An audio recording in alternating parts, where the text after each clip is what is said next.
사람들은 대부분 변화를 싫어합니다. 이런저런 이유를 대면서 늘 하던 대로 그 자리에 그렇게 주저앉아 있고 싶어 합니다. 그렇지만 우리 기독인은 그렇게만 살 수는 없습니다. 나를 구원하신 하나님의 부르심이 있기 때문에 그렇습니다. 오늘 성경 말씀을 보십시오. 우리가 짧게 익숙한 한 구절을 읽었습니다마는 너희는 온 천하에 다니며 만민에게 복음을 전파하라. 오늘 구원받은 우리를 향해 주님은 온 천하를 다니라, 만민에게 복음을 전파하라 분명히 말씀하셨습니다. 부활하신 주님이 구원받은 자기 백성에게 주신 대위임 명령입니다. 권고나 권유가 결코 아닙니다. 예수께서는 제자들에게 온 세상을 향해 복음을 들고 가라 명령하셨습니다. 우리 성경에 다니며라고 번역되었지만 원래 뜻은 가라 하는 뜻입니다. 전도나 선교를 우리가 멈출 수 없는 가장 큰 이유는 목회자의 철학, 교회 성향이 아닙니다. 바로 오늘 가라는, 땅끝까지 복음을 전하라는 하나님의 명령입니다. 제임스 패커는 선교가 성도 모두에게 주어진 명령이라는 점에 대해서 좀 더 분명하게 얘기를 했습니다. 복음을 전파하며 제자 삼으라는 명령은 결코 사도들에게 국한되지 않는다. 또 오늘날의 목사에게만 국한되는 것도 아니다. 전체적으로 전 교회에 부과된, 즉 개별적으로 전 그리스도인에게 부과된 명령이다. 여러분, 복음 전파는 땅끝까지 나아가 주저앉은 자리에서 일어나 복음을 전하고 선교하라는 건 명령이고, 이건 특수한 계층, 사도나 목회자들에게만 주어진 게 아닙니다. 모든 세계, 전 교회에 주어진 전 그리스도인을 향한 하나님의 명령입니다. 지금까지 저는 이런 명령을 나름대로 받들어서 전도와 선교하는 데 매진했습니다. 제 사역을 돌아보면 전도와 선교가 전부였다, 이렇게 말할 수밖에 없습니다. 다른 건 별로 기억에 남는 게 없습니다. 너무 많은 것들을 배웠고 깨달았고, 또 선교와 전도에 집중하는 사역과 삶을 통해 얻은 유익은 이루 다 말할 수 없습니다. 여러분, 어떤 사람이 정말 유익하다, 정말 재미있다, 정말 괜찮다 그렇게 말하는데 난 아직 잘 모르겠어요. 물론 나와 다른 생각일 수 있고 취향의 문제일 수도 있지만 제가 경험해 보니까 대부분은 그렇지 않습니다. 해보면 그런 게 있어요. 그 안에 그 유익을 깨달을 때까지 계속해서 집중적으로 내가 그 일을 해보지 않아서 그렇습니다. 선교나 복음 전도도 마찬가지입니다. 여러분, 기회가 될 때 꼭 현장에 한번 참여할 것을 도전합니다. 오늘 이 시간에는 좀 편안하게 학예 선교를 바로 코앞에 두고 우리가 왜 선교해야 하는가, 또 선교하면 어떤 유익이 있는가, 좀 이론적인 부분들을 뛰어넘어서 말씀을 드리려고 합니다. 첫 번째, 선교하면 우리는 선교 현장에서 하나님의 마음을 알게 됩니다. 여러분은 굉장히 중요한 겁니다. 하나님은 도대체 무엇을 원하시고 그분은 무엇을 바라시는가? 우리가 함께 사는 아내나 남편, 배우자의 마음을 아는 것도 쉽지 않아요. 맨날 그것 때문에 저 인간은 내 마음을 진짜 모른다고, 그렇게 30년을 살아도 40년을 살아도 이런 간극이 존재하지 않습니까? 직장에서 또 리더는 따르는 사람들은 늘 간극이 존재하기 마련인데 하나님과 우리 사이에야 오죽하겠습니까? 그런데 우리가 선교 현장에 몸을 두면 정말 하나님의 간절한 소원을 우리가 온몸으로 느낄 수 있습니다.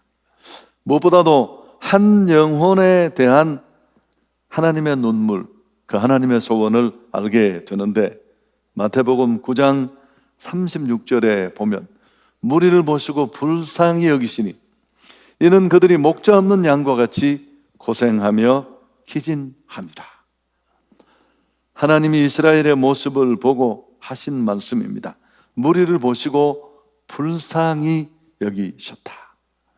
정말 목자 없는 양처럼 살아가는 그들을 보면서 주님은 연민의 마음을 느꼈습니다.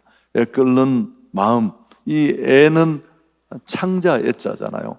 창자가 끊어지는 것 같은 죄를 걷어내지 못한 인생의 모습에 대한 그분의 애타는 마음, 그 마음이 무리를 보시고 불쌍히 여기시니라는 이 구절 속에 담겨 있습니다.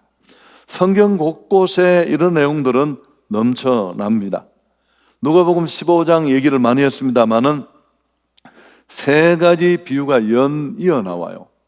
앞부분에 이런 양 비유, 또 이런 드라크마 비유, 그리고 이런 아들의 비유가 나오는데 우리는 이걸 탕자의 비유라고 합니다.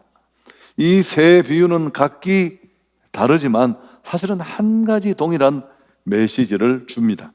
잃어버린 한 영혼을 향한 하나님의 눈물, 그게 이 세 비유가 보여주려는 교훈입니다. 무엇보다도 우리가 잘 아는 이 탕자의 비유의 핵심이 뭡니까? 이 핵심을 알려면 집안에 있었던 집 나간 두 번째 아들이 아니라 첫째 아들의 문제를 우리가 들여다보면 되는데요, 아버지의 마음을 전혀 새카맣게 몰랐습니다. 함께 아버지와 함께 살면서 아버지 명령에 날마다 따르고 일하고 아버지를 돕는답고 도왔지만 자기 생각에만 붙잡혀 있었습니다.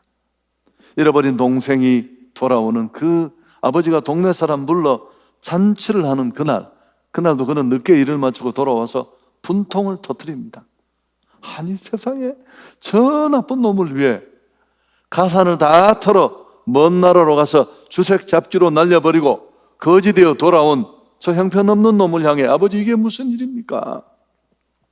나와 내 벗들을 향해서 염소 새끼라도 주어서 즐기게 한 적 있습니까? 아버지 속을 또 뒤집습니다. 여러분 기억이 나시죠? 제가 언젠가 동상이몽이라고 설명을 했어요. 세상에 이게 동상이몽이에요. 아버지가 왜 밤에 잠을 깊이 못 주무시는지, 허구한 날 동구 밖에 그 끝없는 길을 바라보며 왜 땅이 꺼지라고 한숨을 내쉬는지 이런 거 전혀 몰라요. 잃어버린 그 동생을 향한 아버지의 간절한 갈망, 마음을 그는 몰랐습니다. 여러분, 우리가 이럴 수 있습니다. 신앙생활을 이렇게 마칠 수 있어요. 그분은 그분의 관심에 온통 마음이 쓰여져 있는데 나는 내 자식, 내 건강, 남편, 사업, 그러다가 예수 믿는 신앙생활 종칠 수 있습니다. 여러분, 근데 선교지에 가면 그렇지 않습니다. 하나님의 마음이 가슴에 팍 와닿습니다. 그래서 제가 설교 100편 듣는 것보다 어쩌면 나을 수 있다라는 얘기를 하는 이유는 이 세상을 구원하시고자 하는 하나님의 불붙는 소원을 느낍니다. 누가 뭐라고 말하지 않지만 다 숙여져서 그곳에 임하신 하나님의 마음. 두 번째, 또 하나 우리가 선교하는 이유는 첫 번째와 연관되어 있습니다만은 하나님의 일하심을 목도하게 됩니다. 너무 당연하죠. 하나님의 마음이 있는 곳에 그분이 함께 하시면서 권능을 보여주시는 건 너무너무 당연한 일이지만 선조를 통해 우리는 하나님의 능력을 경험하고 체험하게 됩니다. 누가복음 10장에도 보면 70인 짝지어 선조를 하고 돌아온 제자들의 보도가 생각나지 않습니까? 그들은 엉거주춤 등 떠밀려 떠났는데 돌아왔을 때 아주 환한 얼굴로 흥분해서 누가복음 10장 17절에 보면 70인의 보도가 나오는데 기뻐하며 돌아와 이르되 주여 주의 이름이면 귀신들도 우리에게 항복하더이다. 선교제 너무 흔해 빠진 일이죠.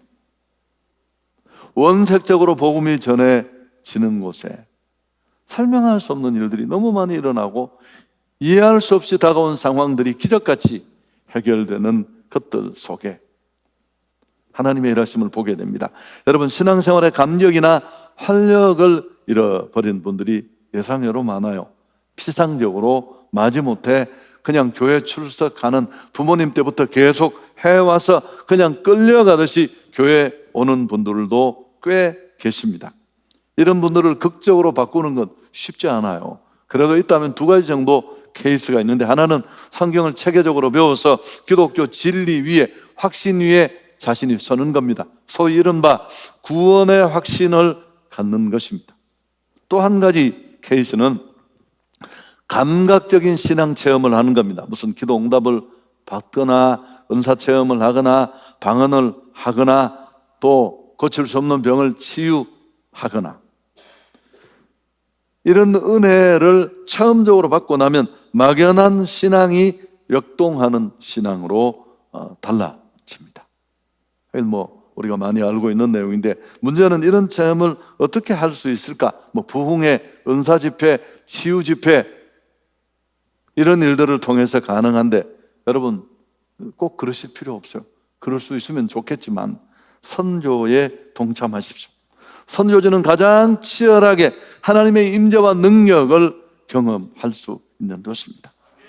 학예 선교든 동계 선교든 국내 선교든 국외 선교든 영적 전쟁이 치열하게 벌어지는 곳입니다. 갑자기 길이 막히고 입국이 금지되고, 우리 많이 당했잖아요. 물론 선교의 목적이 이런 기적과 은혜를 체험하는 데 있는 건 아닙니다. 그러나 하나님의 마음, 하나님의 뜻이 있는 그 자리에 함께 일하시는 하나님을 만나는 것, 경험하는 것, 일하시는 하나님을 목도하는 것, 당연한 결과요 은혜인 줄 믿습니다. 그래서 선교를 갔다 오면 신앙의 차원이 달라져요. 여러분, 항상 나를 위한 일들은 나를 위한 일들이 아닙니다. 먹고 자고 누리고 뭐가 남아요? 화장실에만 있지. 수만 번 수천 번 결심 끝에 정말 타인을 위해서 한다고 했던 대의를 세우며 한 그 일들이 진짜 나를 위한 일이라는 것, 우리가 시간이 많이 지난 뒤에 깨닫게 되는 것들입니다. 한 가지 더 있습니다. 여러분, 선교는 어렵지만 천국의 기쁨을 누리게 됩니다. 안주하는 자리를 떠나야 하고 치러야 할 희생도 꽤 큽니다. 그렇지만 많은 분들이 또 가요. 갔던 사람이 간다는 게 문제입니다. 예수께서는 이른 양 한 마리를 찾는 목자를 통해 앞에 말했던 그 누가복음 15장 두 번째 단락인 그 목자를 통해 이 행복을 증언합니다. 15장 7절에 이와 같이 죄인 한 사람이 회개하면 하늘에서는 회개할 것 없는 의인 99으로 말미암아 기뻐하는 것보다 더하다. 여러분, 이건 좀 차원이 다른 기쁨이죠. 이 기쁨은 드라크마 비유 끝에도 나옵니다. 그리고 이런 아들, 우리가 잘 아는 이 탕자의 비유로 일컬어지는 이 비유의 마지막에도 똑같이 우리가 즐거워하고 기뻐하는 것이 마땅하다. 아버지가 돌아온 동생을 바라보며 기뻐하는 아버지의 마음을 이해하지 못하고 대드는 이 불효막심한 자식에게 하는 대화 속에 이 내용이 고스란히 들어 있습니다. 여러분, 이 행복을 온몸으로 느낄 수 있기를 축복합니다. 이게 진짜 좋은 거죠. 선교를 통해 우리는 행복해집니다. 저는 사실 좀 국내 선교를 약간 시시하게 생각하는 그런 경향이 있었습니다. 근데 한성교회 와서 그 생각이 바뀌었어요. 무슨 대구 선교지는 가보면 이게 과연 선교지라고 할 수 있을까 싶어요. 신의 한복판에 교회도 번듯하게 있는 곳인데, 여러분 너무 많은 간증들이 있었어요. 우리 중직자들이 가서 다 바뀌고 변화받고, 군산 선교, 뭐 동해 선교, 그래서 내가 참 하나님은 어디나 어느 곳이나 영혼을 향한 마음을 가지고 가시는 곳에는 같은 결과를 주신다는 것. 여러분 아시죠? 우유 먹는 사람이 건강해지는 게 아니고 우유를 배달하는 사람이 건강해지는 것. 못 알아먹겠다고요? 선교를 통해 복음을 받는 사람들이 행복하겠지만, 죄를 끊어내고 하나님의 자녀되는 진짜 축복을 누리지만, 그 복음을 배달하는, 우리 안에 묻어나는 그 행복, 그 감격, 그 기쁨, 무엇과도 바꿀 수 없습니다. 여러분, 몽골 선교는 우리 선교지 중에 특히 동계 선교지입니다. 영하 30도가 넘는 상상할 수 없는 기온 속에 이루어지는데, 그 딱 가보면 느끼죠. 칼을 베는 듯한 그 추위. 습도가 없어서 잘 못 느껴요. 옷깃이 이렇게 스치는데 칼이 지나가는 것 같아요. 그런 곳에 하는데 정말 많은 성도들이 또다시 그곳으로 가요.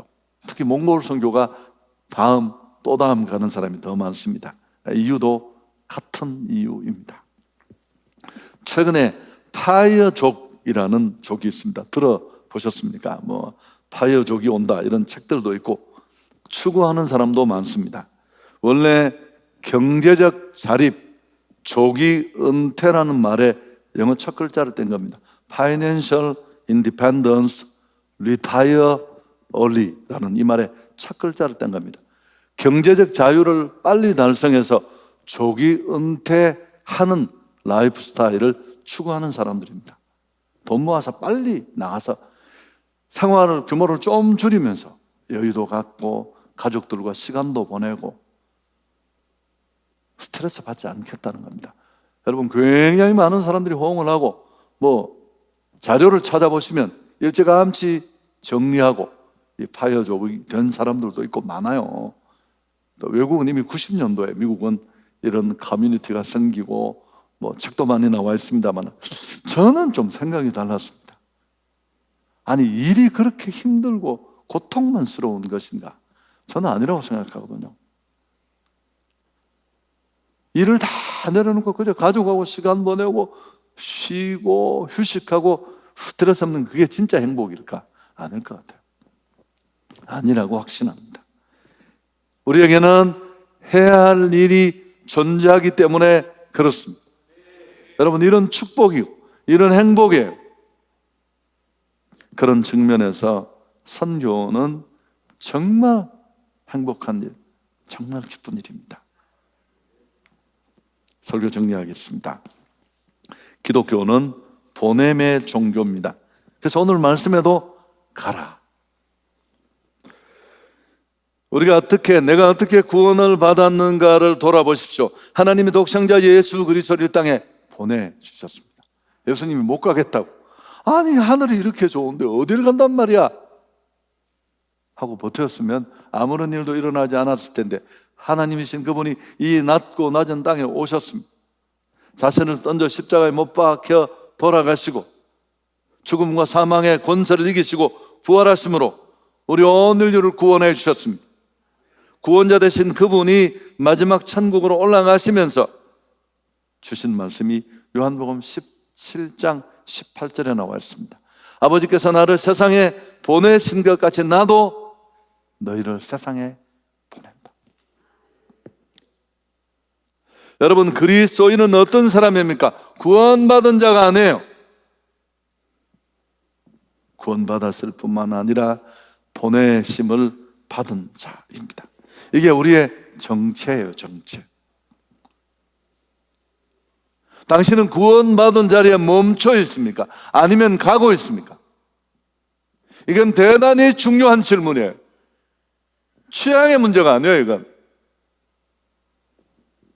본질이니까. 나는 멈춰 있는지 가고 있는지. 사실은 전도나 선교는 명령이지만, 부담이지만, 또 희생과 대가를 치러야 하지만 사실은 축복이고 특권입니다. 너희는 먼저 그의 나라와 그의 의를 구하라. 그리하면 이 모든 것을 너희에게 더하시리라. 여러분, 선교하는 나라 항상 세계 최강국, 초강국이 되었어요. 지금도 그렇습니다. 선교 열심히 하는 기업, 이게 회사인지 선교단체인지 날마다 성장합니다. 때를 얻든지 못 얻든지 복음 전하는 교회, 기독신문 기자가 와서 지난주에 자고 1시간만 인터뷰를 하면서 저한테 첫 번째 던진 질문이, 열심히 하는 교회는 코로나에 아무 영향이 없대요. 재정도, 성도들 삶도 너무 당연한 얘기죠. 열심히 본질을 충실하는데, 체온과 건강은 굉장히 연관이 있습니다. 36.5도, 30도 그 사이 우리 체온이 유지되는데, 체온이 1도 떨어지면 굉장히 많은 병에 노출되고, 체온이 1도 상승하면 면역력은 500배가 증가된대요. 복음 전하면 뜨거워질 줄 믿습니다. 아니, 그 뜨거운 복음이 나를 통과하는데 세상은 아무도 바뀌지 않아도 우리가 바뀌는 거죠. 외치는 자가 바뀌는 거죠. 그래서 여러분, 새 가족이 참여하는 것이 좋습니다. 왜요? 신앙 스타일이 결정돼요. 아주 초기에 전도한 사람 닮는다는 거 아시죠? 우리가 잘해야 하는 이유가 여기에 있습니다. 6개월 안에 선교하고 전도하십시오. 여러분, 기도 헌금으로도 참여할 수 있고요. 그러나 무엇보다 중요한 건 직접 동참하는 것입니다. 몽골에서 만났던 선교사님, 의료 선교사 한 분을 지금도 잊을 수가 없어요.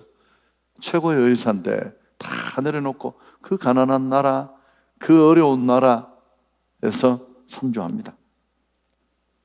많은 사람들이 묻습니다. 왜 의사를 내려놓고 여기 왔느냐고.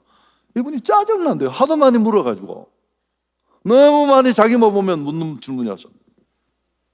자신에게 이건 그저 일상이고, 부르심에 따른 당연한 결정이고, 자기는 너무 행복하다. 100번도 더 들은 질문, 짜증난다고 했습니다. 교회가 선교하지 않으면 많은 것들 중에 한 가지를 하지 않은 것이 아니라 나머지 하는 모든 것이 의미가 없다. 저는 칼 바르트의 이 말을 늘 내 마음에 두고 있습니다. 여러분, 올해는 그 국외 선교는 코로나로 다 멈춰 있습니다. 문이 닫혔으니까. 그렇지만 주보를 보시면 동해, 제주, 태백, 서해, 울릉 선교까지 가능합니다. 여러분, 오늘 성령의 부르심이 있다면 꼭 동참하셔서 제가 말한 것 외에도 순종하며 한 걸음 내딛는 자에게 주시는 그 은혜를 여러분이 온몸으로 느꼈으면 좋겠습니다. 그래서 여름을 마치고 돌아왔을 때 더 환한 얼굴로, 더 달라진 신앙의 모습으로 그렇게 섰으면 좋겠습니다. 더불어 또 하나 감사한 건 뭐냐면, 공교롭게도 한성교회 출신들이 다 한 사람씩 있어요. 여러분, 이게 또 얼마나 좋은지 몰라요. 우리는 사실은 그렇게 대의를 온전히 주장할 수 있는 존재는 못 돼요. 뭔가 좀 걸려야 힘이 나는데, 우리 교회 일하시던 목사님이 다 해서 보니까 지역마다 우리가 그렇게 짠 게 아닌데 얼마나 감사해요. 좋으신 하나님께 영광 돌리겠습니다.